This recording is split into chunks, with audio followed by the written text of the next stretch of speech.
함께 기도해 주 앞에 나와 무릎 꿇고 그늘 베푸시는 주 하늘을 향해 두 손 들고 하늘 문이 열리고 은혜의 빗줄기 이 땅 가득 내리도록 마침내 주 오셔서 의의 빗줄기 우리 위에 부시도록 우리 함께 기도해 주 앞에 나와 무릎 꿇고 긍휼 베푸시는 주 하늘을 향해 두 손 들고 하늘 문이 열리고 은혜의 빗줄기 이 땅 가득 내리도록 마침내 주 오셔서 의의 빗줄기 우리 위에 부시도록 우리 함께 기도해 주 앞에 나와 무릎 꿇고 긍휼 베푸시는 주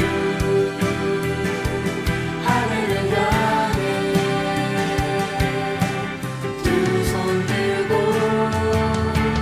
하늘 문이 열리고 은혜의 빗줄기 이 땅 가득 내리도록 마침내 주 오셔서 의의 빗줄기 우리 위에 부시도록 하늘 문이 열리고 은혜의 빗줄기 이 땅 가득 내리도록 마침내 주 오셔서 의의 빗줄기 우리 위에 부시도록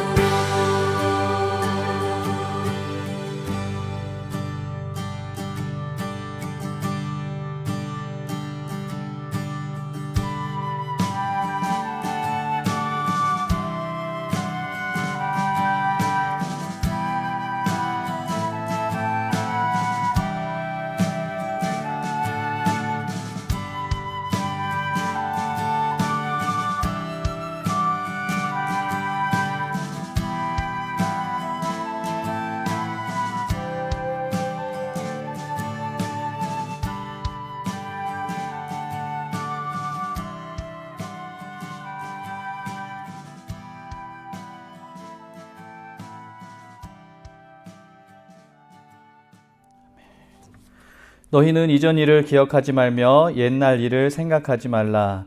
보라, 내가 새 일을 행하리니 이제 나타낼 것이다. 너희가 그것을 알지 못하겠느냐? 반드시 내가 광야의 길을 사막의 길을 내리니 이 백성은 내가 나를 위하여 지었나니 나를 찬송하게 하려 함이니라. 거룩하신 하나님, 조건 없이 초대하신 하나님의 부르심에 감사하며 주님의 사랑과 은혜를 가슴에 담고 겸손한 마음으로 주님 앞에 나옵니다. 우리의 마음과 정성을 다하는 예배가 되게 하여 주시고 하나님 영광 받으소서.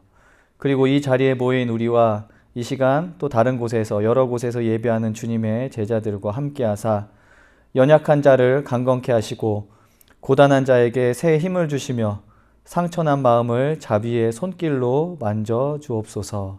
예수님 이름으로 기도합니다. 아멘. 네, 오늘 우리가 함께 읽을 성시는 시편 139편에 있는 말씀입니다. 시편 139편에 있는 성시 함께 교독하도록 하겠습니다. 주님께서 나를 샅샅이 살펴보셨으니 나를 환히 알고 계십니다.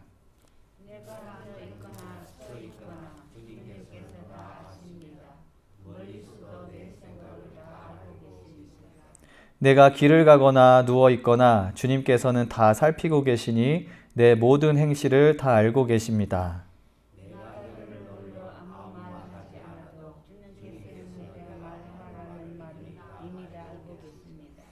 주님께서 나의 앞뒤를 두루 감싸주시고 내게 주님의 손을 얹어주셨습니다. 이 깨달음이 내게는 너무 놀랍고 너무 높아서 내가 감히 측량할 수조차 없습니다. 아멘. 네. 그 시편을 읽으면은 어쩔 때는 이게 그냥 우리가 늘상 읽는 그런 이제 말투로 되어 있는 시편 같은데 또 어떤 날은 이 시편이 조금 더 우리에게 그 깊게 다가오는 것 같습니다. 오늘 시편을 제가 이제 읽으면서 느꼈는데 저희가 지금 이 시간이 이제 회개의 기도 또 고백의 기도를 드리는 시간이잖아요. 그런데 그 앞부분에 보면은 139편 앞부분에 보면은 하나님께서 내가 뭘 하든지 다 알고 계신다, 환히 알고 계신다라는 이야기를 들으면은 뭔가 좀 두려운 마음이 처음에는 드는데 하지만 그 알고 계시는 게 사실은 우리를 뭐 알고 계셔서 잘못하는 거 다 살피시고 이러려고 알고 계시는 게 아니고 우리를 누워 있거나 앉아 있거나 다 감싸 주시려고 알고 계신다는 그 사실을 나중에 깨닫게 되거든요. 그래서 저희가 지금 또 고백의 기도 드리실 때 하나님께서 우리 모든 행실을 알고 계시죠. 그런데 그 알고 계시는 것이 우리가 잘못을 고백하고 했을 때 또 주님의 십자가 앞으로 우리를 깨끗게 한 그런 상태로 다시 한번 이끄시려는 그런 하나님의 인도하심이다라는 생각을 가지시고 우리 회개하시고 또 이 시간 다른 이들을 위해서 중보하시는 그런 기도 함께 드리는 시간 갖도록 하겠습니다. 우리 시간 한 주간의 삶을 돌아보시고 각자의 삶 속에서 주님께 고백할 내용들 또 회개할 내용들 그렇게 함께 기도하며 나아갑니다. 우리 함께 기도하겠습니다.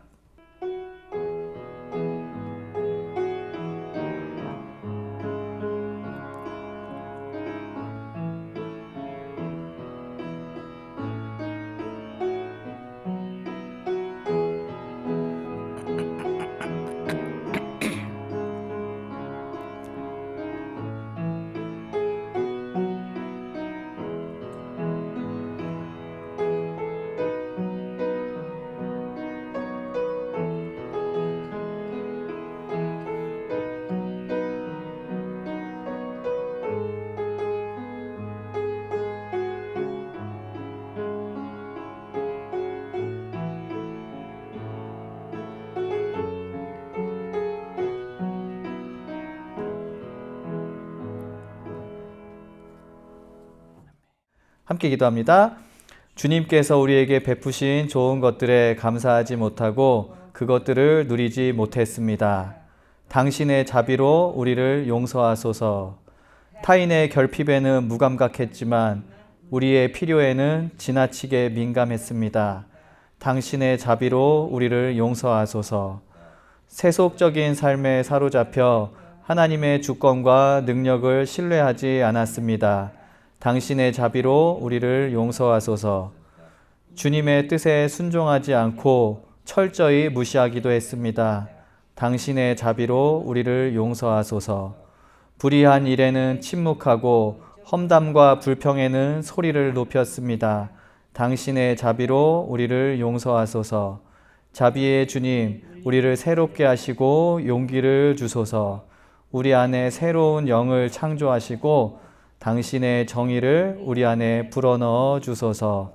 예수님 이름으로 기도합니다. 아멘. 사죄의 선언입니다. 여러분이 전에는 하나님의 백성이 아니었으나 지금은 하나님의 백성이요. 전에는 자비를 입지 못한 사람이었으나 지금은 자비를 입은 사람입니다. 아멘. 네, 오늘 하나님께서 우리에게 주시는 말씀은 사무엘상 3장 1절에서 10절까지의 말씀입니다. 사무엘기 상 3장 1절에서 10절까지의 말씀 저희 한 절씩 돌아가면서 읽도록 하겠습니다. 어린 사무엘이 엘리 곁에서 주님을 섬기고 있을 때이다. 그때에는 주님께서 말씀을 해주시는 일이 드물었고 환상도 자주 나타나지 않았다.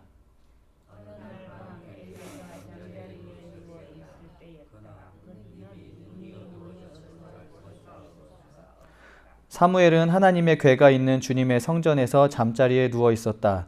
이른 새벽 하나님의 등불이 아직 환하게 밝혀져 있을 때에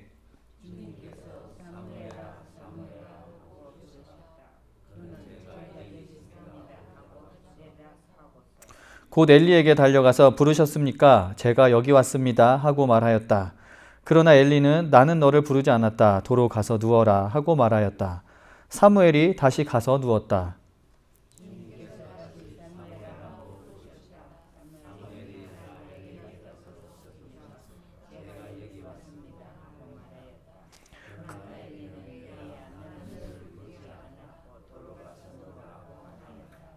이때까지 사무엘은 주님을 알지 못하였고 주님의 말씀이 그에게 나타난 적도 없었다.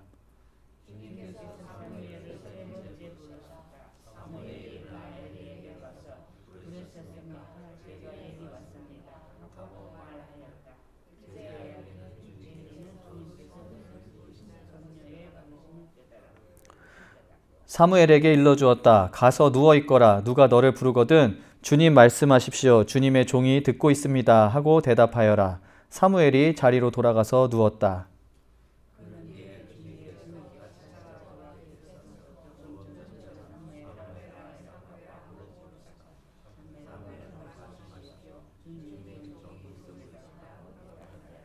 아멘. 하나님의 말씀입니다. 아멘. 네, 지금 우리가 주현절기를 보내고 있습니다. 주현절은 하나님이 어떤 분인가에 대해 묵상하는 기간이라고 말씀을 드렸죠. 지난주 설교를 통해서 하나님이 어떤 분인가, 하나님은 창조하는 분이다라는 이야기를 드렸습니다. 그리고 그 창조란 이제 어떤 무언가를 새롭게 만들어내는데 그 포커스가 있는 것이 아니라 혼란스럽고 또는 야만스럽고 무질서하고 이런 것들을 정돈하고 조화롭게 만들어서 그 안에 생명이 싹트고 자랄 수 있게 만드는 그 모든 과정, 그것을 창조의 과정이라고 말씀을 드렸고, 하나님께서는 그 창조를 하신다고 창조의 하나님이라고 저희가 이야기를 드렸습니다. 오늘 주현절 후 두 번째 주일에 우리가 생각해야 할 하나님은 어떤 하나님인가 라고 했을 때 저희는 오늘은 부르시는 하나님이라는 이야기를 한번 해보고 그 부르시는 하나님에 대해서, 그런 하나님에 대해서 같이 묵상을 해보려고 합니다. 성도님들, 내일이 어떤 날인지 다 아시죠? 내일이 무슨 날이죠? 네, 마틴 루터 킹 데이죠. 모두 아시다시피 그 킹 목사님은 명연설가죠. 사람들의 마음을 움직이는 그런 명언들도 많이 하셨고 영감을 주는 그런 이야기를 많이 하셨습니다. 그분이 하신 말씀 중에 다음과 같은 이야기가 있습니다. 우리는 내가 왜 만들어졌는지 이유를 찾아야 할 책임이 있습니다.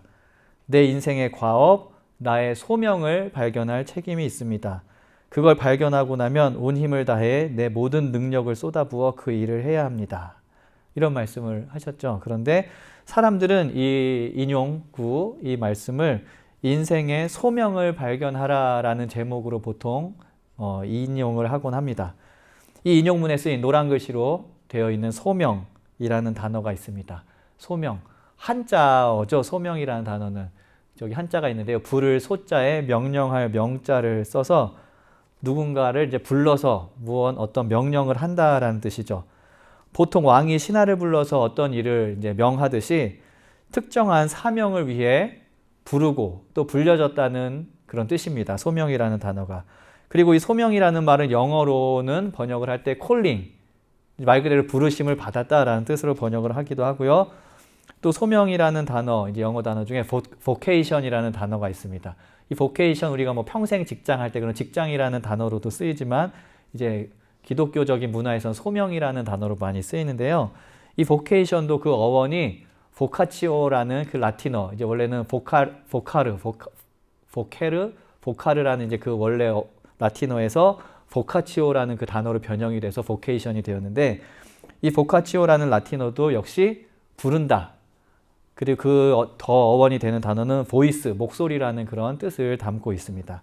보케이션도 한마디로 우리가 직업이라고 번역을 하거나 소명이라고 번역을 하지만 그 말뜻은 부르심을 받았다라는 뜻을 가지고 있습니다. 그래서 우리가 기독교적인 이제 컨텍스트에서 소명, 콜링 또는 보케이션이라고 얘기를 할 때 우리는 우리를 향한 하나님의 부르심, 그것을 우리는 소명이라고 이야기를 하죠. 우리를 향한 하나님의 계획 또는 우리를 부르신 하나님의 목적, 이런 의미로 소명이란 단어를 사용한다는 말입니다. 그리고 조금 전에 읽었던 킹 목사님의 그런 인용에 의하면은 우리가 왜 만들어졌는지에 대한 이유 아니면 내 인생의 과업, 이제 그것을 소명이라고 말할 수 있죠. 그리고 하나님의 부르심은 이런 개인적인, 그런 사적인 영역에서만 그치는 것이 아닙니다. 예수님 시대 이후에 초대교회들이 세워졌죠. 예수님이 하늘로 가신 이후에 제자들을 통해서 또 사도들을 통해서 초대교회가 세워졌을 때 그 교회를 부르던 말이 있었습니다. 단어가. 모두 많이 들어보셨을 말인데요. 그리스어지만 많이 들어보셨을 것 같아요. 에클레시아라는 단어. 이제 교회라는 말의 그리스어입니다. 에클레시아. 교회, 이제 congregation 또는 회중, assembly 이런 뜻으로 보통 번역이 되는 에클레시아. 이게 그리스어인데 이 단어는 그 어원을 또 분석을 해보면요. 에크라는 단어와 깔레오라는 단어가 붙어져 있는 단어예요. 에크, 깔레오 이게 붙어서 에클레시아라는 단어가 되는데 에크는 어디로 붙어 라는 뜻을 가지고 있는 단어입니다. 에크. 그리고 제가 플러스하고 이제 뒤에 써놓은 단어 깔레오라는 단어인데 깔레오 이거는 to call, 부르다 또는 to invite, 초대하다라는 뜻이에요. 그래서 처음에 이제 초대교회 사람들이 교회를 부를 때 에클레시아라고 불렀는데 그게 무슨 뜻이냐면은 저 집단은, 저 공동체는 무엇으로부터 어떤 목적을 위해 부르심을 받은 그런 모임이구나 라는 뜻을 가지고 있었던 거예요. 교회라는 이름이 처음에 사용되어졌을 때. 그렇다고 보면 우리가 개인적인 그런 삶에서도 하나님의 부르심을 받았지만 우리는 또 공동체로서, 교회라는 공동체로서 우리는 하나님의 부르심을 받은 그런 존재라는 이야기입니다. 이렇게 생각하고 성서를 읽다 보면은 저희가 처음부터 창세기부터 성서를 쭉 읽다 보면은 하나님이 정말 많이도 부르셨구나라는 것을 금방 깨닫게 됩니다. 이제 성서를 읽다 보면 오늘 본문에서만도 하나님께서 사무엘을 4번이나 부르시죠. 사무엘아, 사무엘아 또는 사무엘아 부르시고 또 오늘 본문뿐만이 아니죠. 이스라엘 민족의 조상이라고 불려진 아브라함이라는 사람도 하나님이 몇 번이나 부르셨죠. 부르셔서 약속을 하시고 그리고 그 아들 이삭도 또 그의 아들 야곱도 하나님께서는 필요한 때에 항상 그 사람들을 불러서 큰 일을 맡기시기도 하고 그 사람들의 존재를 확인시켜 주시기도 하십니다. 또 이렇게 민족의 조상들 뿐만이 아니죠. 그 이스라엘의 위대한 선지자들, 엘리야, 또 오늘 읽은 사무엘, 그리고 우리가 잘 이름을 들어봤던 이사야 또는 예레미야 이런 사람들도 하나님은 부르십니다. 그 사람들의 이름을 부르시고 초대를 하십니다. 그리고 신약시대로 넘어와서 제자들, 예수님이 제자들도 그 이름을 하나하나 불러서 초대하시잖아요. 우리가 오늘 읽은 본문 말고 오늘 같이 주어진 요한복음의 본문을 읽어봐도 거기서 빌립을 부르시고 또 나다니엘, 바돌로메라고 하는 나다니엘을 또 부르시는 그런 예수님을 발견할 수 있습니다. 그리고 사도 바울도 이제 기독교인들을, 예수를 믿는 사람들을 핍박하러 가다가 예수님의 부르심을 또 듣잖아요. 바울아, 사울아, 사울아는 부르심을 듣고 회심을 경험하죠. 이렇게 성경의 역사를 보니까 이 역사가 부르시고 초대하시고 그 초대에 응답하는 것이 우리 신앙의 역사가 아닐까라는 생각이 들 정도로 하나님은 많이 부르셨다는 생각을 하게 됩니다. 그래서 저희들이 그 하나님을 꾸며주는 형용사들이 많잖아요. 전지전능하신 하나님, 사랑의 하나님, 모든 것을 아시는 하나님, 그리고 또 어떤 죄를 많이 짓는 사람이 좋아하시는 이제 노하기는 더디하시는 하나님, 이제 이런 하나님에 대한 형용사들이 많이 있는데, 그런데 저는 거기에 하나님에 대한 형용사, 부르시는 하나님이라는 그 형용사를 하나 붙여도 되지 않을까 생각을 해봅니다. 근데 그렇다면 우리는 이런 질문을 스스로에게 던질 수 있을 것 같아요. 하나님이 이렇게 많은 사람을 부르시는 하나님인데 그렇게 수없이 누군가를 부르신 하나님께서 나도 부르셨을까? 라는 질문 하게 될 것 같습니다. 성도님들, 하나님이 이렇게 수없이 부르셨잖아요. 교회 역사를 통해서 구약 시대부터. 그래서 성도님들 한 분 한 분도 부르셨다고 생각하세요? 어떻게 생각하세요?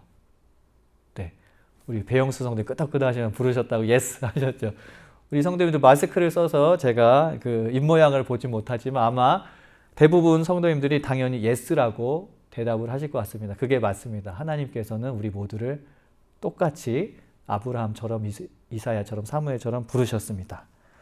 여기 계신 분들 모두 하나님의 부르심, 하나님의 콜링을 받으신 분들입니다.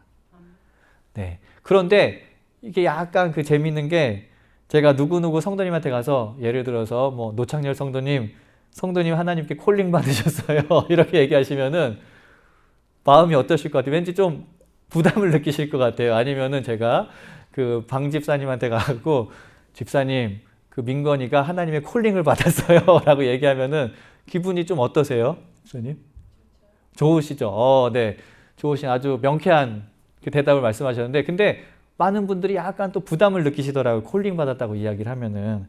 근데 왜 그런 이야기를 할까 생각해 보니까 우리가 예전에는 하나님께 콜링 받았다고 하면은 그런 어떤 성직에 국한해서 그 콜링을 이해하던 그런 경향이 있었어요. 그래서 콜링 받았다라고 이야기를 하면은 나중에 목회를 하거나 아니면 선교사가 되거나 아니면 그것이 아니더라도 교회에서 어떤 중요한 직분으로 봉사하는 것들 이런 것들을 하나님께 콜링 받았다 또는 소명을 받았다라고 이해를 하곤 했습니다. 하지만 그거는 소명을 좁게 이해하는 거죠. 우리는 한 명 한 명의 삶이 모두 다릅니다. 우리의 생각이 다르고 우리가 잘하는 것이 있고 또 우리가 못하는 것이 있고 또 우리가 가지고 있는 또 맺고 있는 관계가 다르고 그렇기 때문에 그런 모든 사람에게 하나님께서 소명을 주신다면은 모두 같은 소명을 주실 수가 없겠죠. 우리 각자의 자리에서 하나님께서 우리를 부르신 그 목적, 그 인생의 자리에 내가 위치해 있는 그 이유, 그것이 우리는 각자에게 주어진 소명이라고 이렇게 더 넓게 이해할 수 있습니다. 그렇기 때문에 콜링이란 예수님을 믿고 신앙인이 되는 것, 아주 기본적인 콜링을 비롯해서 더 나아가서 우리 직업도 우리의 소명, 콜링이 될 수 있고 가정에서 어머니로서 또는 아버지로서 아들로서 딸로서의 역할도 우리는 하나님의 콜링이라고 할 수 있습니다. 그리고 친구들과 이웃들과의 관계 속에서 내가 인싸가 되건 아니면 아웃사이더가 되건 아니면 잘 들어주는 역할을 하건 아니면 친구를 조금 이렇게 꾸짖으면서 인커리지하는 역할을 하건 그 역할 하나하나가 다 하나님의 콜링이 될 수 있습니다. 그리고 교회에서 맡은 역할들, 다양한 역할들이 있겠죠. 하지만 그 모든 역할이 모두 하나님의 콜링이고 우리가 왜 이곳에서 이 일을 하고 있는지, 내가 왜 여기에 있는지, 그 이유와 목적, 이 모든 것들이 하나님의 부르심이라고 우리는 이해할 수 있다는 이야기입니다.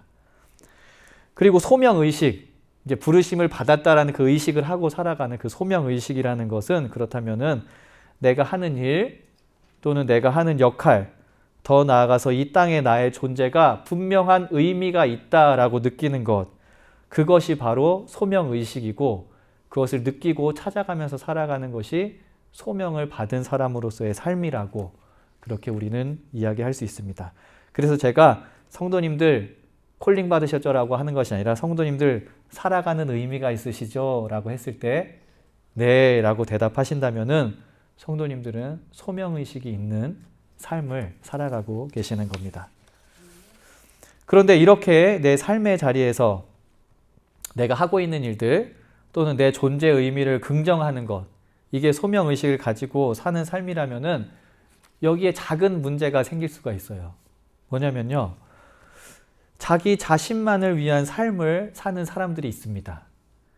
그래서 내가 열심히 일해서 돈을 많이 벌었어요. 근데 그 돈을 내가 편안하고 우리 가족이 편안하고 내가 배부른 삶을 살아가는 데 쓰는 사람들이 있어요.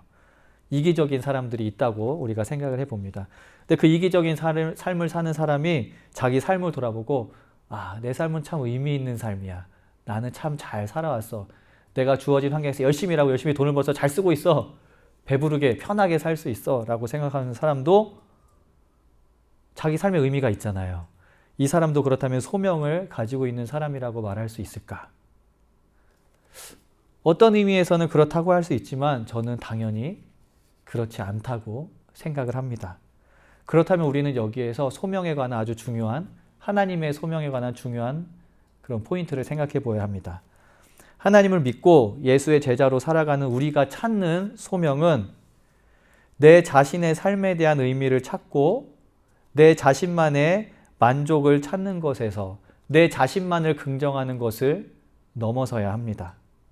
신앙인의 소명은 자기 자신만을 위한 삶을 넘어서서 타인의 고통을 상상할 수 있고 타인의 삶을 사랑과 연민의 시선으로 바라볼 수 있을 때 바로 그때 신앙인의 소명은 비로소 온전해지는 겁니다. 많은 신앙인들은 내 소명은 무엇일까? 하나님은 나를 어떤 존재로 부르셨을까? 묻고 고민합니다. 하지만 우리는 이것을 기억해야 됩니다. 하나님은 나를 어떤 존재로 부르셨을까라는 대답은 하나님은 나를 타인과의 관계 속에서 함께 살아가는 삶 속에서 어떤 존재로 부르셨을까? 소명은 관계성이 같이 있을 때 비로소 온전한 소명이 되는 것이고 관계성이 결여된 소명은 미완성의 소명입니다. 적어도 믿는 사람들의 소명은 그렇다는 것 우리가 꼭 잊지 않고 기억하기를 원합니다. 세상에는 우리는 이렇게 소명을 찾았다고 이야기를 하고 내 삶을 많이 긍정을 하죠. 하지만 세상에는 자신의 존재의 의미를 느끼지 못하는 사람들도 많이 있죠. 많이 있습니다. 그리고 자신의 삶을 긍정하지 못하는 사람들이 너무나도 많이 있습니다. 그리고 우리 사회에는 어떤 사람으로 하여금 그 사람이 자기 자신을 긍정하지 못하게 만드는 어떤 사람으로 하여금 그 자신의 삶의 의미를 자꾸 잃어버리게 만드는 그런 악한 영향력들이 세상에는 많이 있습니다. 극단적인 말로 어떤 사람이 스스로의 삶을 돌아보면서 내 삶은 의미가 없어 라고 그렇게 말하게 만드는 세상에 여러 가지 영향력들이 있다는 거죠. 나는 미닝리스한 존재야. 또 그 마틴 루터 킹 목사님이 설교하실 때 자주 쓰던 단어가 있어요. 어떤 사람들이 너로 하여금 nobody라고 생각하지 못하게 하라라는 말씀을 많이 하시거든요. 근데 세상에는 I am nobody 라고 나는 아무것도 아니야. 이 I am nobody라는 뉘앙스가 여러 가지로 쓰일 수 있는데 적어도 여기에서는 I am nobody라고 했을 때 나는 쓸모없는 존재야 라고 나는 있으나 마나야 한 존재야 라고 말하는 사람들이 많고 또 그렇게 그 사람을 계속해서 그 사람을 그런 구렁텅이로 밀어넣는 세상의 힘들이 많이 있다는 겁니다. 어떤 사람에게는 그렇게 나는 무의미한 존재야 라고 만드는 자기 자신을 긍정할 수 없게 만드는 그 원인이 가난일 수 있습니다. 어떤 사람에게는 차별과 억압이 그런 이유일 수 있습니다.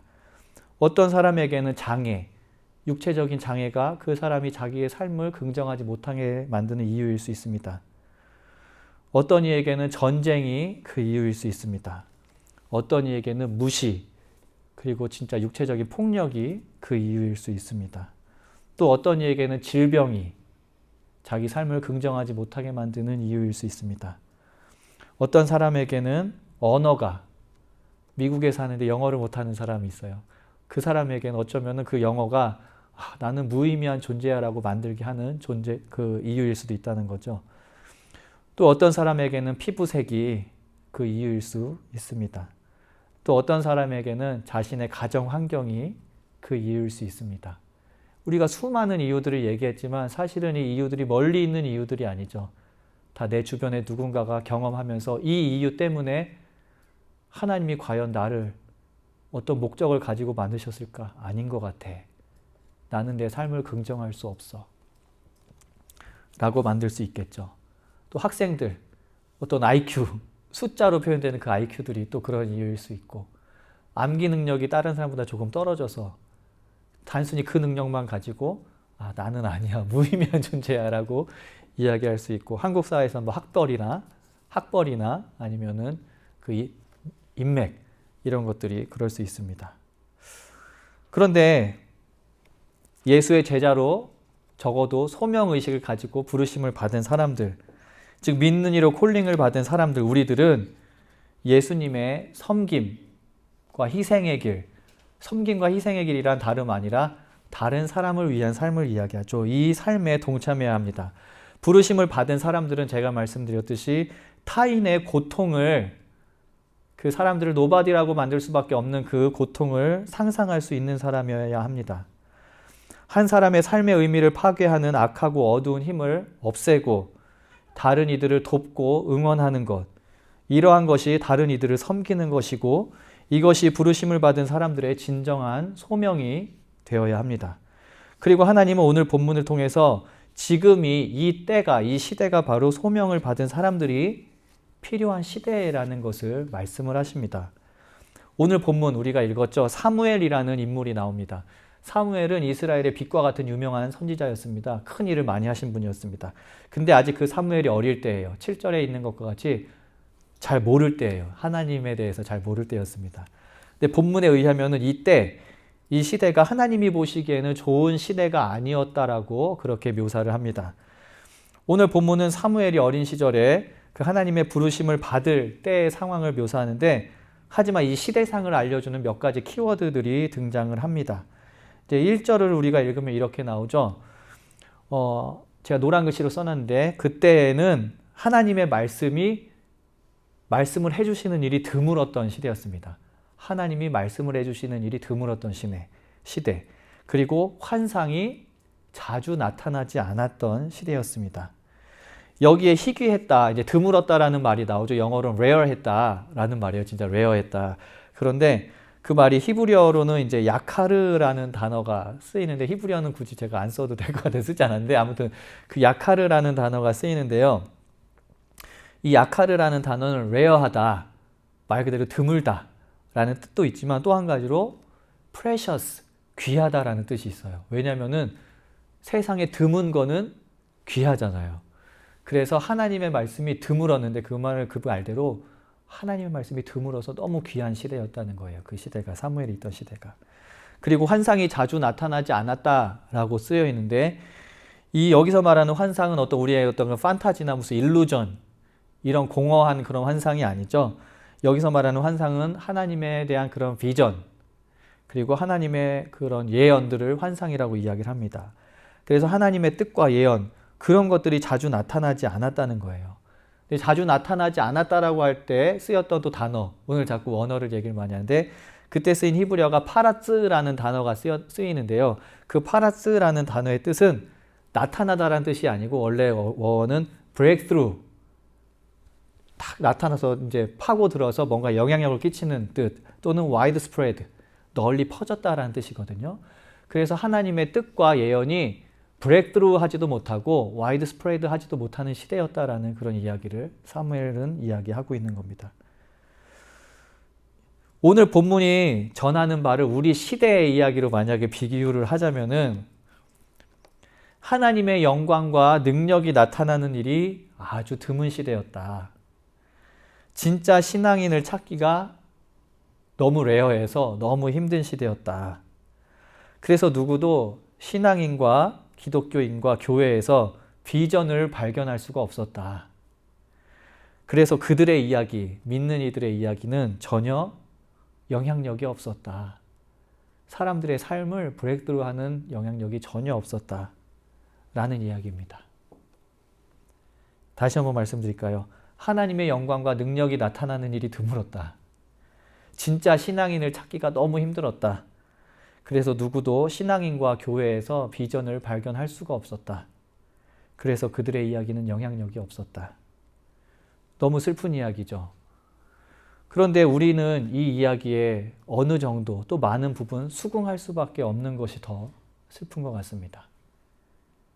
물론 성실하게 자기의 자리에서 자기 역할을 하는 개별적인 신앙인들도 있고, 또 작지만 그 여건에서 자기 역할을 충실히 하는 교회들도 있습니다. 하지만 세상이 신앙인을 또 교회를 바라보는 시선, 조금 전에 제가 말씀드렸던 것과 크게 다르지 않을 거라고 사실 저는 생각을 합니다. 그래서 우리는 반성을 해야 하고 하나님의 뜻을 다시 찾아야 하죠. 그런데 그런 시대, 그리고 이런 시대에 하나님께서 하신 일이 무엇이었냐 하면은, 그 시대, 그리고 지금 이 시대 하나님께서 하신 일은 다름 아니라 다시 한번 부르시는 일이었습니다. 그 시대, 그런 시대 상황을 얘기하고 하나님께서 사무엘아, 사무엘아 하고 부르셨습니다. 그리고 그와 같이 지금 우리들을, 믿는 이들을 또 부르시는 거겠죠. 저는 하나님이 그 시대에 할 수 있는 것이 부르시는 일이었다는 사실이 좀 짠해요. 사실은 마음이 되게 짠해요. 뭔가 더 큰 능력을 나타내실 수도 있는 분이 분명히 하나님이신데 한 번 더 참고 부르시고 초대하셨다는 그 사실이, 그래서 하나님이 위대하시고 그래서 하나님이 사랑의 하나님이고 이런 생각이 들면서도 하나님 참 짠하네요 라는 생각을 사실은 하게 돼요. 근데 그러면서 그 짠한 마음 때문에 맞습니다. 제가 더 한번 크게 대답하겠습니다 라는 또 고백도 하게 되는 것 같고요. 그렇게 하나님은 부르셨죠. 사무엘을 부르시고 우리를 부르십니다. 그런데 그 부르심에 사무엘은, 우리의 선배죠. 사무엘은 응답했죠. 오늘 설교의 제목과 같이 제가 여기 있습니다 라고 응답을 했습니다. 한국어 성경은 저렇게 번역을 했는데 그 메시지 바이블은 그 영어 제목처럼 번역해도 yes? 물음표하고 here I am 이렇게 번역을 했더라고요. 근데 이게 우리들의 어떤 일반적인 반응일 수도 있을 것 같아요. 하나님, 부르셨나요? 네, 제가 여기 있습니다. 이런 응답. 이게 자연스럽지만 그래도 이렇게 응답하는 것이 우리에게 필요하지 않을까. 성도님들, 이 시대는 이런 대답, yes, here I am. 이런 대답을 하는 사람이 희귀한 시대입니다. 드문 시대예요. 그런데 반대로 그렇기 때문에 이런 대답을 하는 사람이 너무나 귀한, 프레셔스한 시대입니다. 이런 대답을 하는 사람이 드물기 때문에 이런 대답을 하는 사람이 귀하다고 말씀드렸죠. 하나님께서는 지금 여기 계신 한 분 한 분을 아주 레어하고 동시에 프레셔스한 존재로 삼으시려고 지금 우리를 부르고 계시는 겁니다. 성도님들, 제가 여기 있습니다 라는 대답이 저는 어렵지만은 않다고 그렇게 스스로 생각을 하고 다짐을 합니다. 나에게 집중되어 있는 시선을 조금 바꾸어서 옆 사람, 저 건너편의 사람을 바라보고 그가 겪고 있을 고통이나 어려움이 있을지 무엇일지 상상해 보는 것, 그에게 다가가서 내가 경험한 하나님의 사랑을 이야기하고, 그리고 내 주변에 I am nobody 라고 느끼는 사람이 있다면 다가가서 그 사람한테 No, you are somebody. 너는 어떤 사람이야 라고 이야기할 수 있도록, 그 사람이 Yes, I'm somebody 라고 이야기할 수 있도록 응원해 주는 일, 우리는 모두 이 소명을 감당할 수 있습니다. 그 킹 목사님이 옛날에 그 세그레이티드 돼 있는 그 버스를 이제 타고 다녔대요. 이제 이쪽 마을 끝에서 저쪽 아틀란타에 계셨었는데 타고 다녔는데, 그때 부모님이 이제 정확한 내용은 제가 기억이 안 나는데 킹 목사님을 이제 응원하면서 너는 그냥 아무 아닌 존재가 아니다. 노바디 아니다. 너 썸바디다 라고 이야기를 해줬는데, 그 버스하고 관련된 일화인데 제가 정확히 기억은 안 나요. 그런데 그러면서 킹 목사님이 그 설교를 자주, 그 내용을 설교에 자주 인용을 했다고 합니다. 그래서 지금도 누군가를 노바디로 만드는 그런 일이 있다면 썸바디라고 고백할 수 있게 해주는 일, 그 일들 우리가 위치하고 있는 어딘가에서 할 수 있는 일이라고 저는 믿습니다. 그리고 하나님께서 그 일을 할 수 있겠느냐라고 물어보시고 우리가 거기에 예스라고 대답한 사람들, 그 사람들이 모인 곳이 바로 이 자리이고 교회라는 사실, 우리 모두 기억하시기 바랍니다. 킹 목사님의 설교 일부를 인용하면서 오늘 설교를 마치려고 합니다. 1968년 2월 4일 그 아틀란타 조지아에서 킹 목사님이 했던 설교입니다. 그 드럼 메이저라는 설교예요. I am a drum major for justice. 아마 이렇게 제목일 텐데, 드럼 메이저가 그 마칭 밴드 앞에서 드럼을 치면서 제일 앞에 서서 가는 사람을 드럼 메이저라고 한다고 하더라고요. 킹 목사님이 정의를 위한 나는 드럼 메이저다 라는 설교를 하셨어요. 그런데 이게 킹 목사님의 마지막 설교였습니다.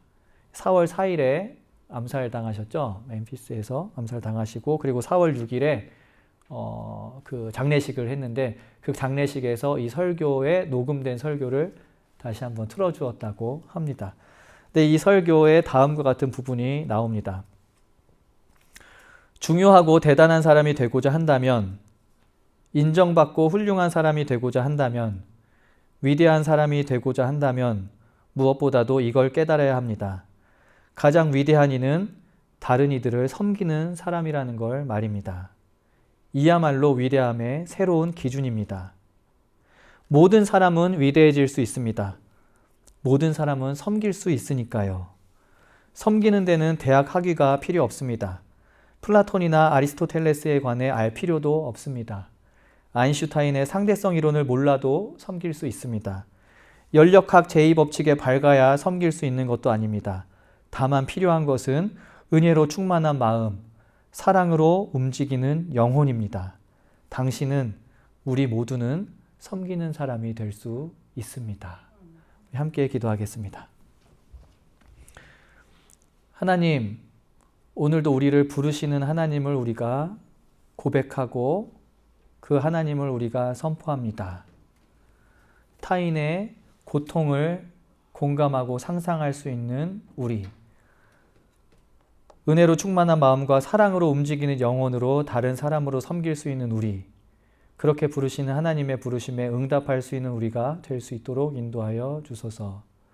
말씀 가운데 하나님의 뜻이 아닌 것들, 잘못 전한 것이 있다면은 용서해 주시고 하나님께서 제해 주시고, 우리 삶 가운데, 우리 마음 가운데 하나님께서 원하시는 것들이 살아남아 자리 잡을 수 있도록 인도하여 주시옵소서.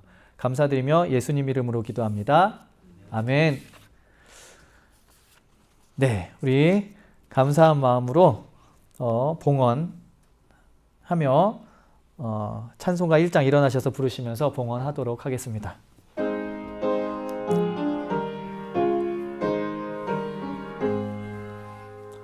만복의 근원 하나님, 온 백성 찬송 드리고 저 천사여 찬송하세. 찬송 성부 성자 성령 아멘. 기도합니다. 하나님의 은혜와 하나님의 축복으로 아무 가진 것 없이 태어난 우리가 지금의 삶을 누리고 있습니다. 이 사실 우리가 기억하고 감사드립니다. 우리가 가진 모든 것의 참 주인이 하나님임을 잊지 않게 해주시고, 또 우리에게 주신 것들에 부끄럽지 않도록 많은 것을 나누며 살아갈 수 있도록 인도하여 주소서. 감사한 마음으로 드립니다. 우리 베델교회 가족들, 그리고 이 땅에 고통받는 많은 이웃들이 물질로 인해서 걱정하거나 고통당하지 않도록, 또 그들의 삶을 무의미한 삶으로 만드는 여러 가지 세상의 악한 영향력들에 지배받지 않도록 하나님 힘주시고 도와주시옵소서. 우리 모두 오늘보다 내일의 삶이 영육간에 더욱 강건하고 풍성하게 인도하여 주시옵소서. 감사드리며 예수님 이름으로 기도드립니다. 아멘.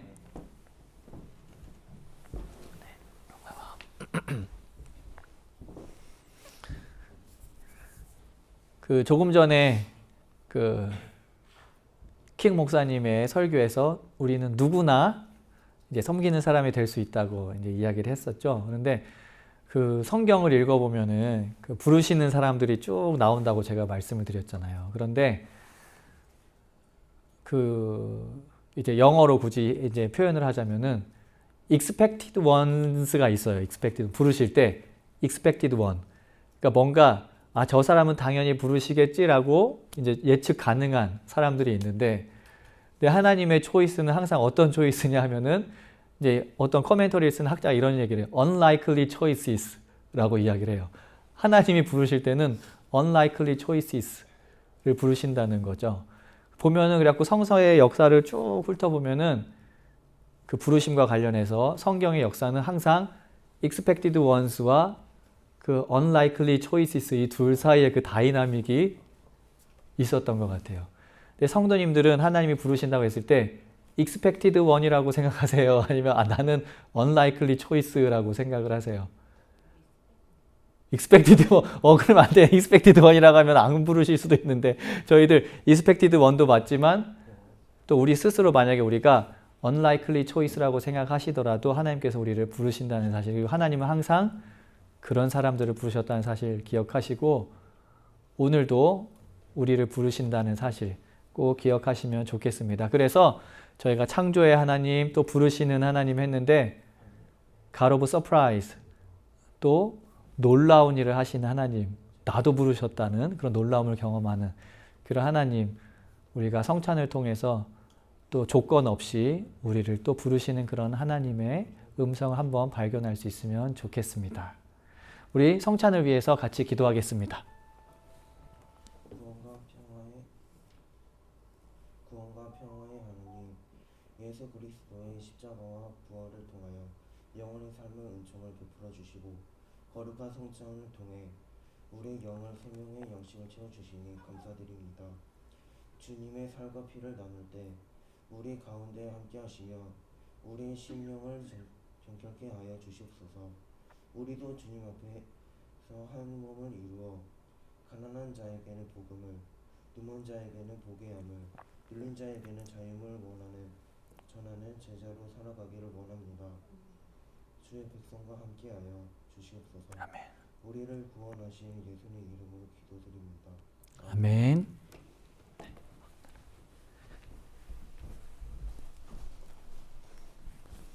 예수님께서 잡히시던 날 제자들과 함께 식사를 하셨습니다. 빵을 쪼개며 말씀하셨습니다. 이 빵은 너희를 위해 십자가에 달려 죽는 나의 몸이다. 이것을 행하여 나를 기념하라. 식사 후에 잔을 들어 축사하셨습니다. 이 잔은 나와 너희 사이에 내 피로 맺은 새로운 약속이다. 이 빵을 먹고 이 잔을 마실 때마다 나의 삶을, 십자가에서의 죽음을, 부활을 기억하라고, 또 기념하라고 하셨습니다. 그리고 다시 오심을 소망하라고 하셨습니다. 우리가 오늘도 이 성찬을 나눌 때 우리를 부르시는 그런 하나님의 음성을 함께 받을 수 있기를 바라고요. 또 부르실 때 아무런 조건 없이 부르시고 또 이 성찬의 자리로 초대하시는 그런 하나님의 음성에 우리가 응답하는 그런 만찬의 시간이 되기를 원합니다. 우리 함께 각자 가지고 계신 성찬 나누도록 하겠습니다.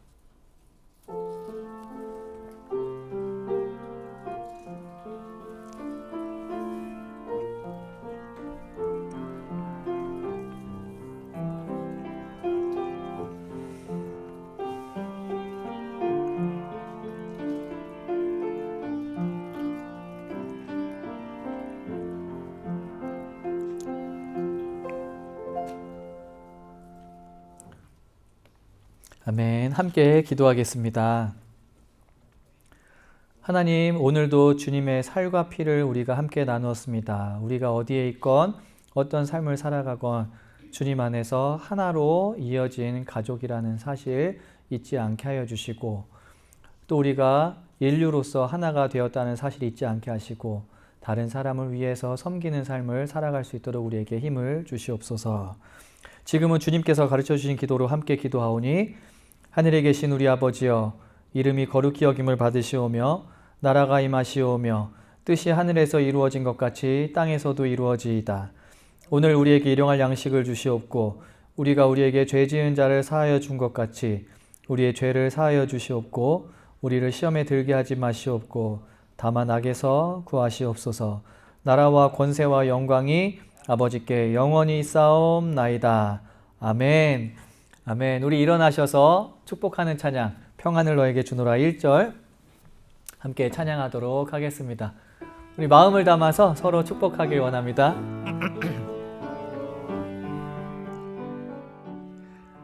평안을 너에게 주노라. 세상이 줄 수 없는, 세상이 알 수도 없는 평안, 평안,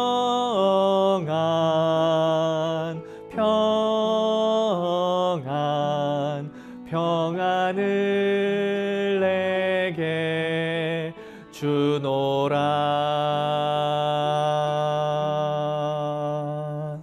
함께 기도합니다. 주님께서 우리 앞에 계셔서 우리를 좁고 바른 길로 이끄소서. 주님께서 우리 곁에 계셔서 우리 손을 붙드시고 용기를 주소서. 주님께서 우리 아래에 계셔서 우리가 넘어질 때 받으시며 희망 잃지 않게 하소서. 주님께서 우리 위에 계셔서 우리 일상의 모든 순간을 거룩하게 하소서. 주님께서 우리 안에 계셔서 우리가 그리스도의 열매를 맺게 하소서. 성삼위 하나님의 생명과 사랑과 동행의 축복이 지금부터 영원까지 우리와 함께하길 간절히 기도하옵나이다. 아멘.